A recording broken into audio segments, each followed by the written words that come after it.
Reminders of the North Country's role in the Underground Railroad. Our Alec Lasham shows us how the history lives on in Chesterfield.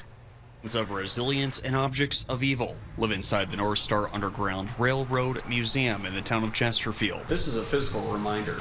Yes, this is a physical reminder, yes. And I'm sure when this person, whether it was a gentleman, I'm guessing so because of the size of it, got it off, felt like the weight of the world was off of him. Museum's president Jacqueline Madison says this leg iron was among the few objects left, documenting the Underground Railroad in the North Country. It was a system of sharing information, knowing where to go, and linking up with people who were part of that abolitionist cause. It started in 1830. During a time when the North Country was home to both abolitionist Quakers and slave owners. Madison says hundreds of thousands of people journeyed north, seeking safe passage to Canada, including Lavinia Bell. She was kidnapped in Washington, D.C. from her free parents and taken south as a child.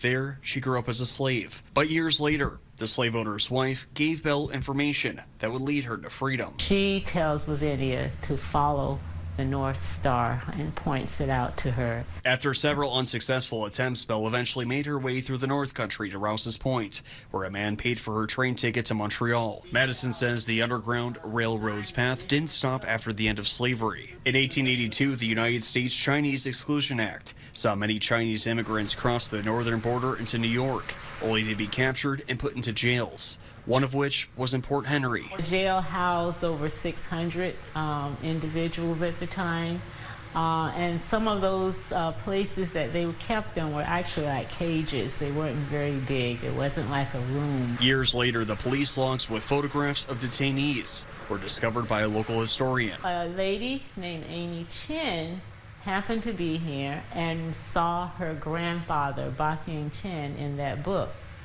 She was so thrilled and so in awe that she digitized both of those books, and they're online. In the 21st century, Madison says, once again, the path of the Underground Railroad has been used by migrants heading either through Roxham Road into Canada or south into the United States. People want freedom, but they also want to be in a safe place, and they also want to have the security of knowing that their families and themselves, that they will also be able to sustain their lives. Different eras of human struggle that she says shows the strength of the human spirit. For We the People, reporting in Plattsburgh, Alec Lasham, Channel 3 News.